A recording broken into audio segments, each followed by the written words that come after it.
Hello and welcome back to my channel. Today we will together explore and go over chapter 231 of Blue Lock. Now this chapter was actually pretty insane, so be sure to stick right till the end. Now I'm not going to hold you guys up any longer, but be sure to subscribe to my channel for more Blue Lock content. Also, like and subscribe to the channel and join the Discord if you feel like it. With that, let's get right into it. As we enter the game's final stages between Bastard Munchen and the Ubers, the game is tied 2-2. As tensions run high and the anticipation builds, the players eagerly wait for the game to restart. After that, we see Snuffy sitting down in his master chair while taking his headband off. He tells the Ubers that since Barou already hijacked the team, they shall play through him, while of course using the tactics he's shown them, and lastly encouraging them to make a goal that even him couldn't possibly come up with, which the Ubers players are fully on board with. Snuffy also has a rather sluggish look on his face as he tells Barou that if they lose, he better take full responsibility. This, of course, doesn't face the king, who just tells him to sit quietly on the bench and tremble in fear as he watches Barou surpass him. Barou's words don't only hype up Snuffy, but also the entirety of the Uber squad, who's now more than ever ready to give it their all. As Noah approaches his seat, he puts his arm on Kiyora's shoulder and he promises him that he will play in the next match as he got completely shafted in this game. I honestly still feel so bad for him, but at the same time, I feel extreme excitement towards Hiroi, who's getting ready to give it his all. But let's just take a quick moment to appreciate Neru, who tried to comfort Kiyora as he went back to his seat. I swear Neru is such an overlooked character. He's always there to hype or comfort his teammates. Same goes for Kitsunezato. Anyway, back to Hiroi, who thanks Isagi for picking him. However, Isagi says that he didn't do it for him, and that he instead needs his abilities to score, as he asks him if he can use metavision, which Hiroi surprisingly and calmly says that he can. Isagi violently throws his water bottle down on the ground, as he asks Hiroi what he was able to see when Snuffy stopped his counterattack. Hiroi says that Isagi would have been able to score if he had gotten the ball at his feet. However, he adds on by saying that they can't fault Yukimiya for sending that lob pass, as it was thanks to him dribbling that Isagi created the space needed to score.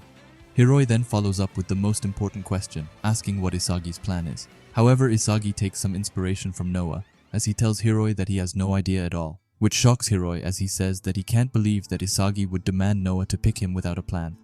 Isagi says that it was the only choice he had, and as Ubers also made their substitutions, they will probably have to ad-lib and improvise on the fly. And with that, he puts his hand out to Hiroi and says that they will win 100%.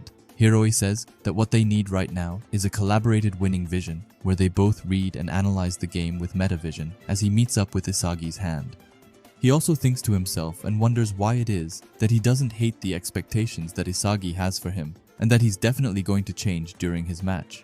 As the masters sit down, Noah tells Snuffy that he didn't expect him to resort to such emotional tactics, and asks him if he got all soft due to those brats' enthusiasm and passion. After that, Snuffy says that he can see why Noah chose Isagi as his protege, as he's got quite a unique talent. Noah says the same thing about Barou, and says that his potential would be up there with some of the best U20 strikers in the world, which Snuffy definitely agrees with. He even says that seeing Isagi and Barou so fired up together reminds him of Noah and Ego and the twisted rivalry they had. However, Noah just tells him not to compare him to that twisted maniac. After that, Snuffy even goes so far as saying that if those two continue to evolve at this incredible and fast rate, their little pipe dream of Japan someday winning the World Cup might go as far as coming into reality. We quickly leave the masters and go to Ness, who's currently stressing his heart out, saying that even just containing Isagi is already a pain in the ass. However, now they will have to adapt and deal with Uber's unpredictable tactics as well. He even goes as far as saying that there's a chance that he and Kaiser will actually lose. But just then, Kaiser comes and puts his arm around Ness, asking Ness what's wrong, and says that if he keeps looking like that, even the goddess of victory will abandon him. Ness starts to freak out even more as he asks Kaiser what they should do, but Kaiser just tells him to be calm and says that every game has gaps that they can exploit, which Isagi will definitely try to find. With that, Kaiser has an intense and furious look as he says that he will destroy them all and asks Ness if he's ready for it. We leave the married couple and go to Lorenzo, who tells Barou that he can have one of his golden teeth, which Barou quite easily turns down. Lorenzo tells him that he's indebted to Barou as he's never ever seen Snuffy make such a face before. Barou tells him to pay back the debt now, and that they all better set him up for winning. The game is starting to begin soon, and with that, we see a bunch of Bastard Munchen players being determined not to lose, as Gagamaru says that he will definitely stop the next one, We also have Yukimiya, who says that he will now become the game's hero. Reichi also tries to hype them up and says that now that Snuffy is gone, it's time for them to shift the game back in their favor. The speakers suddenly go off and say that the stage is set after a fierce back-and-forth battle with sensational goals on both sides. Bastard Munchen and the Ubers are tied 2-2. Who will be the one to score the winning goal and emerge as this game's protagonist? As this is going down, we see Isagi walking with pieces flying everywhere as he ironically says that he's got all the pieces he needs to score and become the hero. He will take full advantage of Hiroi's playmaking abilities and dominate this game.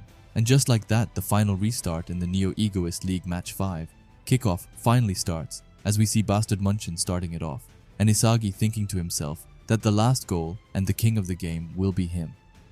The text at the bottom says, now that Hiroi is in the game, Isagi believes he can take his game to another level. In this dog-eat-dog environment, there's only one way to survive the survival of the fittest, and that's to aim for the throne. At the end of the chapter, we also see that the next chapter will be called High Evolution, which sounds extremely cool and intriguing. With that title, I can definitely see something big happening in the next chapter, and we might even get to see some insane power-up or new determination. But yeah, let's go over this chapter real quick. I loved how Noah ensured us that Kiora will play the next game, as I feel like he will have a big part in the series, as he's been the player we've got hinted about the most out of the unknown cast, or after Nishioka, I guess. And I definitely feel like he will be an important piece in the Paris game. Maybe not score a goal, but at least do something pretty important. I also just love this particular panel as we see that Hiroi is able to believe, but also trust in Isagi, as he says that Isagi's expectations aren't the worst and that he's okay with listening to him. Not to mention how cool they look, and also Hiroi stating that he will change this match. Will it be for the better or worse? Who knows? We will just have to wait and find out. I also love how the author puts in small details here and there about Noah and Ego's past, as I'm really interested in learning more about their time together, but also their fallout with each other. Snuffy even compared old Noah and old Ego to Barou and Isagi, which is huge. I said that I loved the Hiroi and Isagi panel earlier, however this panel is also up there as Isagi looks crazy here, with pieces flying everywhere and also some kind of aura which is going around him, not to mention his eyes which are filled with pure excitement and determination.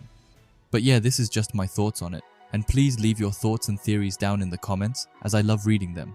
And if you like Blue Lock and videos like this, then I would highly suggest you subscribe to this channel, and while you are at it, leave a comment and a like as it helps out with the algorithm a ton. And if you are curious to see another video of mine, then please watch the video which will be popping up on the screen now. Anyway, thanks for watching and have a great day. Bye.